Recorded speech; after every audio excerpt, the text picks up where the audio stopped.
దివ్యవాణి TV వీక్షిస్తున్న మీ అందరినీ మరి ఒక మారు అమృతవాక్ కార్యక్రమానికి ఆహ్వానిస్తున్నాను.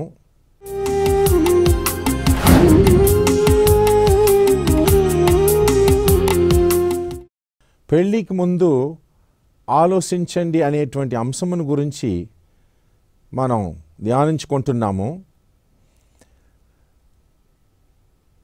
పెళ్ళి సక్సెస్ఫుల్గా ఉండాలంటే పెళ్ళి చేసుకున్న వాళ్ళు కొన్ని పద్ధతులను పాటించాలి. దాంట్లో మొదటిది ఏంటంటే, తాను ప్రేమించి పెళ్ళి చేసుకున్నటువంటి ఆ వ్యక్తిని మనం ఏమనుకుంటామంటే నా జీవితంలో నాకు తోడుగా వచ్చేటటువంటి వ్యక్తి. కానీ ఆయనతో లేకపోతే ఆమెతో నేను ఎప్పుడు కూడా మనస్పర్ధలు కలగకుండా ఉంటానని మనం అనుకోకూడదు. డిసగ్రిమెంట్ అనేది రాకూడదు అని మనం అనుకుంటే అది సాధ్యమైన విషయం కాదు. అసలు చెప్పాలంటే you must agree to disagree. మనస్పర్ధలు కలుగుతుంది అని ఇద్దరు తెలుసుకొని దాన్ని అంగీకరించడం ముందు. ఎందుకంటే ఇద్దరు వ్యక్తులు వేరే వేరే కుటుంబంలో పుట్టి వేరే వేరే పరిస్థితుల్లో వాళ్ళు పెరిగిన వాళ్ళు, ఇద్దరి యొక్క మనస్తత్వం వేరేగా ఉంది, వారి యొక్క అవగాహన వేరే విధంగా ఉంది, తెలివితేట వేరే విధంగా ఉంది. వాళ్ళిద్దరూ కూడా కలిసి ఒక్క జీవితం జీవించాలంటే అప్పుడప్పుడు మనస్పర్ధలు రావటం సహజం. ఆ మనస్పర్ధలు రాకూడదు అనే ఉద్దేశంతో వివాహ జీవితంలో దిగకూడదు. అందుకుముందు ఏం చేయాలంటే, అవతల మనిషి యొక్క అభిప్రాయమును నేను ఆలకిస్తాను, ఆ అభిప్రాయమును నేను అంగీకరిస్తాను, ఒకవేళ అక్సెప్ట్ చేయకపోయినా నేను దాన్ని గౌరవిస్తాను అని ఇద్దరు కూడా మనస్తత్వం పెట్టుకోవాలి. వివాహం చేసినప్పుడు కంపారిజన్ అంటారు, పోల్చి చూడకూడదు, ఒకరిని ఒకరు పోల్చి మాట్లాడకూడదు. ఆ విధంగా పోల్చి చూసినట్లయితే, పోల్చి మాట్లాడినైతే అక్కడ గొడవ రావటానికి అవకాశం ఉంది.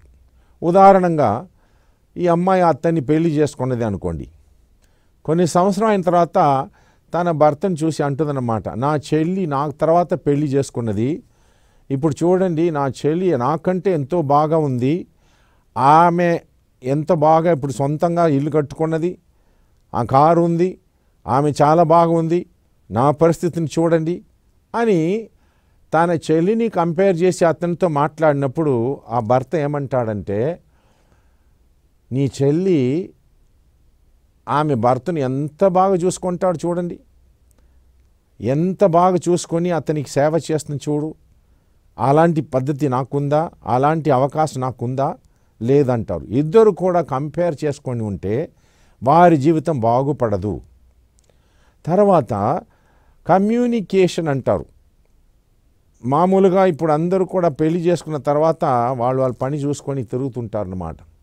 కానీ వివాహం చేసుకున్న రోజు మొదలుకొని ఇద్దరు కూడా మనసు విప్పి అవతల మనిషి యొక్క మనసులో ఉన్నటువంటి తలంపులు ఏమిటి, ఆలోచనలు ఏమిటి, ఆ మనిషిలో ఉన్నటువంటి ఆశలు ఏమిటి అని తెలుసుకోవటానికి కమ్యూనికేషన్ చాలా అవసరం.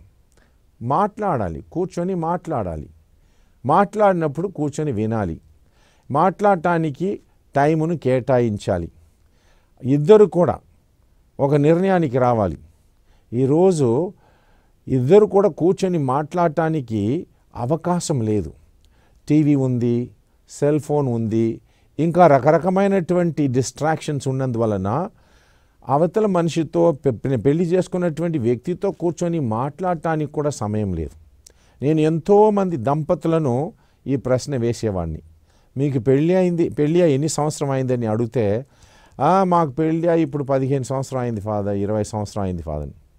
సరే, మీరిద్దరు కూడా కూర్చొని ఎప్పుడైనా లోతుగా కొన్ని విషయాలని గురించి మాట్లాడారా అంటే, ఎక్కడ ఉంది ఫాదర్ టైము, పిల్లల్ని యొక్క పరిస్థితి మాకు సరిపోతుంది, పిల్లల్ని చూసుకోవటానికి పిల్లల్ని పెంచుకోవటానికి మాకు టైం లేదు, అందువల్ల మేము ఇద్దరం కలిసి కూర్చొని మాట్లాడటానికి మాకు టైం లేదని చెప్పి అంటారు. ఇక్కడనే ఒక పొరపాటు ఏంటంటే, పెళ్లి చేసుకున్నటువంటి భార్యను భర్తను కూడా మనం మన జీవితంలో ప్రాముఖ్యత ఇచ్చి ఆ మనిషి కోసం టైంని కేటాయించి ఆ మనిషితో కూర్చొని దాన్ని వినటం అనేటువంటి కమ్యూనికేషన్ స్కిల్ ఉండాలి. అది లేకపోతే ఇద్దరు కూడా ఊహించుకొని జీవిస్తారు. ఎలా ఊహించుకొని జీవిస్తారంటే ఆయన అట్లానే ఉంటాడు, ఆమె అట్లానే ఉంటుంది అని ఊహించుకొని తెలుసుకోకుండా, దాన్ని తెలుసుకోవటానికి ప్రయత్నం చేయకుండా చాలామంది జీవిస్తున్నారు. కాబట్టి వారి యొక్క వివాహ జీవితం ఫెయిలియర్ అయిపోతుంది. తర్వాత కమిట్మెంట్ అనే ఒక మాట ఉందండి, అంకిత భావము. ఇద్దరికి కూడా కమిట్మెంట్ అనేది ఉండాలి.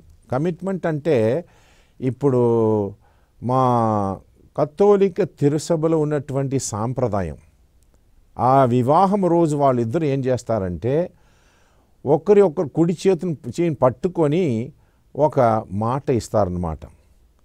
దాంట్లో ఒక కమిట్మెంట్ అనేటువంటి ఒక పద్ధతి ఉందండి. ఉదాహరణంగా జాన్ అనేటువంటి వాడు స్టెల్లా అనేటువంటి అమ్మాయిని పెళ్లి చేసుకుంటున్నాడు అనుకోండి. ఆయన ఏం చేస్తాడంటే ఆమె కుడి చేయిని పట్టుకొని ఆమెను చూసి పేరు పెట్టి పిలిచి, జాన్ అయిన నేను, స్టెల్లా అయిన నిన్ను నా భార్యగా నేను అంగీకరిస్తున్నాను. ఈ రోజు నుండి నిన్ను ప్రేమించి గౌరవించెదను.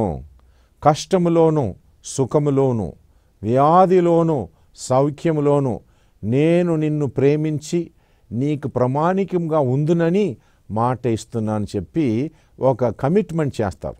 అదేవిధంగా ఈ అమ్మాయి ఆ అబ్బాయి యొక్క హస్తమును పట్టుకొని ఇదే ఒక కమిట్మెంట్ ప్రేయర్ను చెప్తుందన్నమాట. అంటే ఏమిటి అర్థం?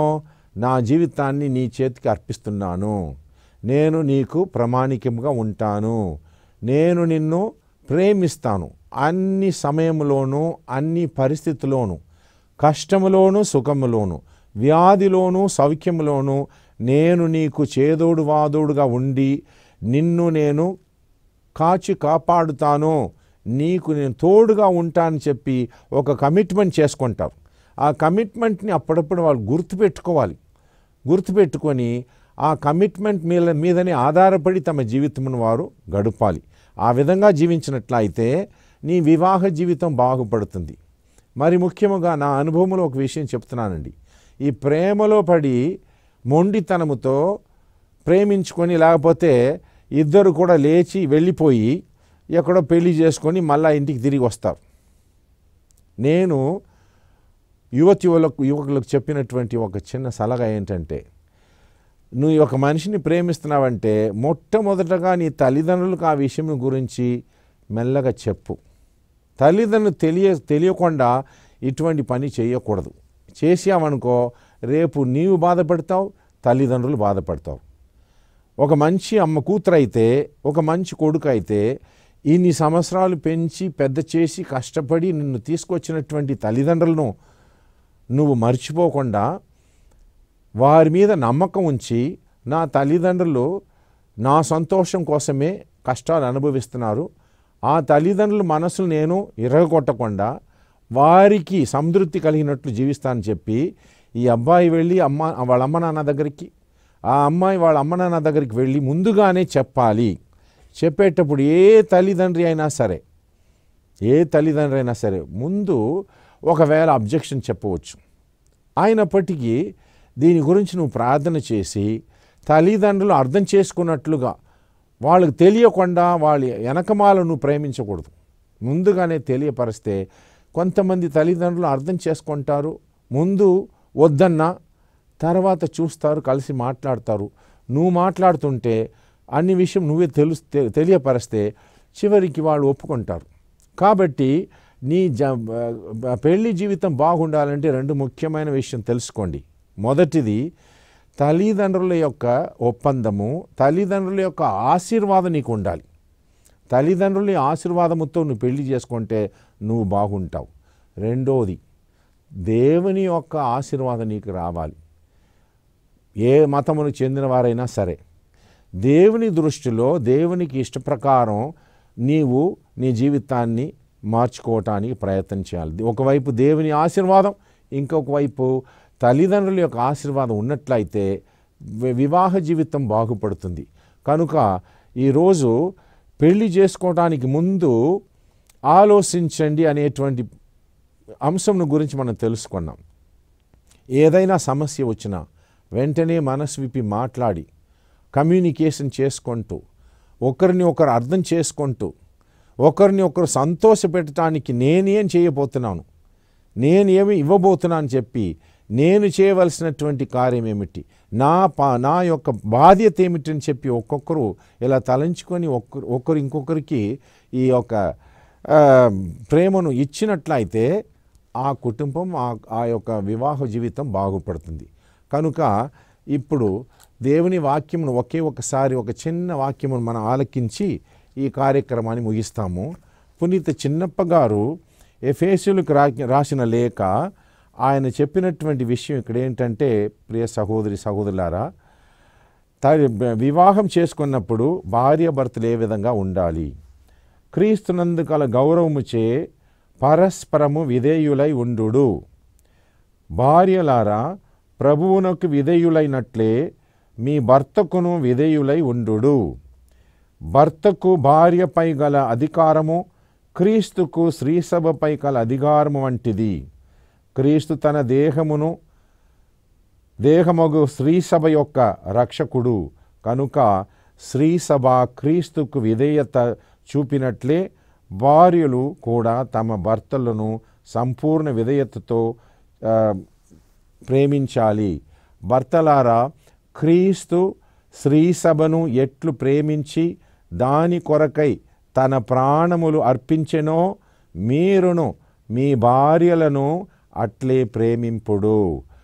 ఆమెను వాక్కుచే కడిగి శుద్ధి చేసి పవిత్రపరచుటకు ఆయన అట్లే చేసెను. మచ్చి గాని ముడత గాని మరేది గాని లేకుండా ఆమెను తనకు దివ్యముగా సమర్పించుకొనుటకును ఆమె పవిత్రముగాను నిర్దోషియగు ఉండుటకును ఆయన అట్లు చేసెను. తన దేహములను తాము ప్రేమించినట్లే పురుషుడు తన భార్యను కూడా ప్రేమింపవలెను. ఏలయనా తన భార్యను ప్రేమించు వ్యక్తి తనను తాను ప్రేమించుకొనును.